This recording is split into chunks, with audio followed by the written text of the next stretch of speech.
It's been a couple weeks since I broke the S1 Pro behind me, and I finally got the new nozzle in. So I went to replace the nozzle the other day, and it turns out the block that they sent me, the actual heatsink element on it, the screw holes were not tapped large enough for the actual threaded screws that come on the S1 Pro. And they didn't send any new ones with this new hot end, so I wouldn't have been able to attach the actual hot end fan back onto it. So what I did was take the nozzle off, and I essentially mounted it to the old heatsink and popped that old copper piece out that I'd broken off inside of there. The problem now is it's still not feeding. I'm still getting that click, click, click sound. Yeah, that one. I don't know if it's something that's stuck inside of the actual like extruder gears itself. Sure looks like a broken off piece of filament. But this thing's not fun to take apart, so join me on the ride. So my thought is the filament is stuck or jammed somewhere up in this vicinity. So to remove the lock for this motor, you just have to remove this little clip there, and this will slide down. It really should be locking most of the motors, but this one seems to do the trick. I want to get inside of here. I think I can remove this PTFE tube if I just press down on this little portion here. This is the new hot end that they sent, and it's these screw holes here that don't fit the screw holes that are actually on the machine for the fan already. So that's a little bit unfortunate. What I ended up doing was taking the spare nozzle that I actually already had and just unscrewing the old one from this heat sink. There's a little set screw there. It took a little bit of prying to get it out of there because there was filament lodged in there that was kind of holding it in place, but once I got it loose, it actually just came right off. So I really didn't even need to wait for this guy. What it does tell me though is that there's something wrong. The biggest pain in the butt with getting this thing installed is you're working around all of these arms here. And so this is our hot end wire that they essentially siliconed in place with regular, I'm assuming a higher temp silicone caulking, but doesn't really need it, it's on the computer board. And then this is the other wire that comes out of the extruder, which plugs into the back of the board. That's a pain in the butt to try to navigate your fingers around here while you're trying to screw that in, which is why I just kind of left it for a couple days. Let's see if we can't get some sort of results on this today. I think I'm going to start with just unplugging the wires and everything that we put back on and see if I can't push something up or feed something, get something to move up in this area here without having to take off all of these caulked connections. The easiest way to do that is going to be to lift this thing all the way up. That way we have direct access underneath. We're going to need to remove, we don't really need to, but I'm going to remove this black plastic cover. This one's pretty easy. The front cover, there's just two tiny little screws on each side that take it off.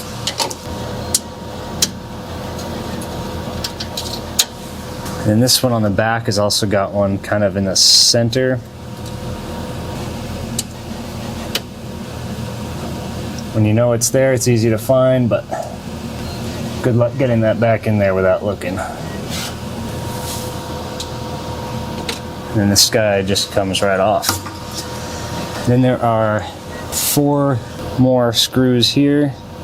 So if you're looking at the machine, you're gonna insert your Allen key and pull it towards you, essentially going clockwise, assuming they aren't completely stripped. Why do things have to be difficult when all you want to do is fix the thing that a company sent you so you can use it so it's not taking up space?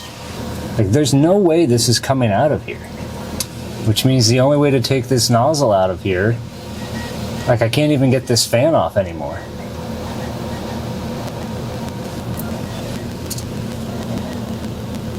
The metal's just so soft, it's just shredding. I don't have anything that's going to grip onto that, especially not the way it is. So you can't even take the nozzle out of here until you take this whole assembly out. There's little screws on the bottom here to take the nozzle off, but you can't actually do that until you release this this copper piece that's essentially lodged down inside of here. You can't take it off, so you undo that set screw, which means I'm a little perplexed because I'm not sure how I'm going to get this tiny ass screw out of here. It's basically this big. Like, I'm using the stuff that they sent me, and it's just completely stripped that hole out. I can't unscrew it. And even if I can unscrew it, I mean, I'm not going to be able to get it back in there. All of these unscrew. You can actually see this is the size of the screw we're working with. There's no way to get a pair of pliers gripped around there. And even still, if you could, how are you gonna A, put it back in, and B, get enough strength around it while you're unscrewing it to actually twist it? I just wish there was a way to reverse the filament, right? That's all we have to do. There's nothing in here stopping it. We just need to send a command to reverse the filament. The nozzle's clear. Let's give this guy some power and see what happens. I'm gonna have to get onto the computer to send that command over here.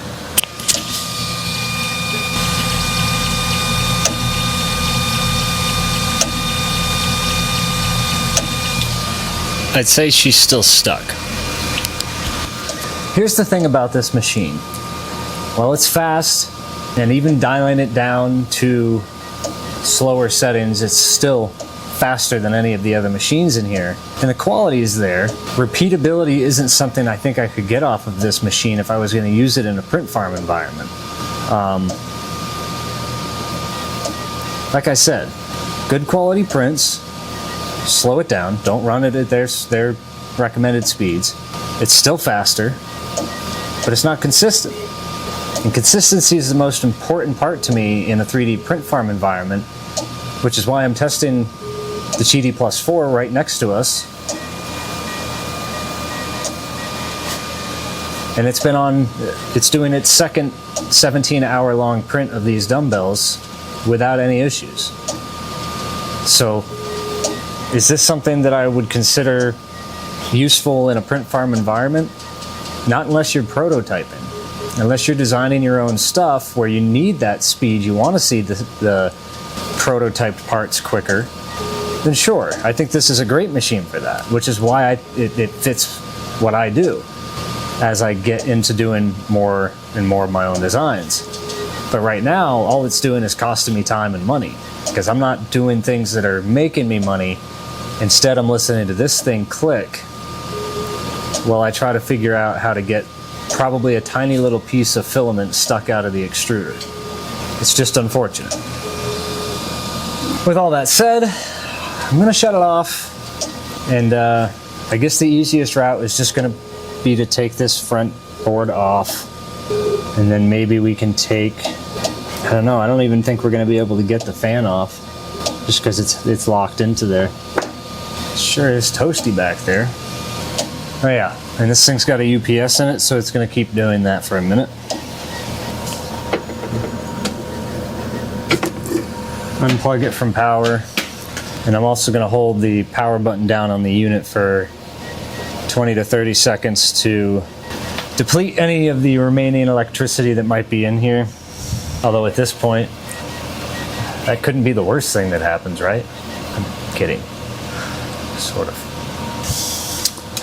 So, my money is on the easiest way to pull this off. It's probably going to be... Damn it, I really didn't want to remove all this caulking. The problem is if I don't, at least these three here, we're not going to have any room to pull this board off. Even if I just take the screws that are securing the board in place, I'm still going to need slack for all the wires. I know I put that one in there, and I know I put this one in here. So I suppose this can probably come unplugged. See what I mean? It's kind of a pain in the butt to get your fingers in there.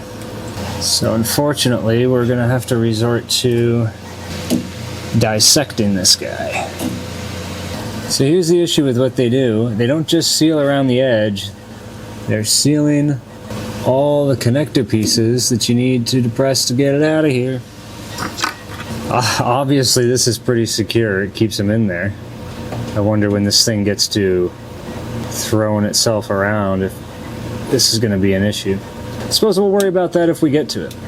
And just so we're clear, don't try this at home. This has got to be the most jank way of taking apart this machine. But I think, aside from maybe one connector in the back, I think we've got everything we need to take this off.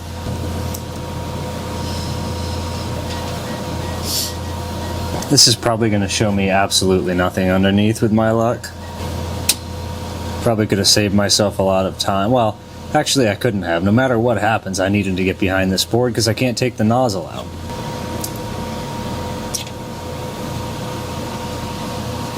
Now I think I should be able to take out...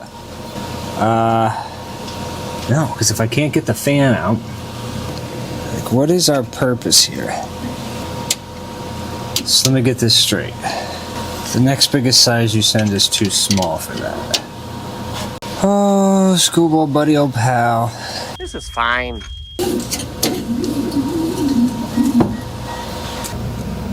There's definitely something stuck in there because I can't see through it.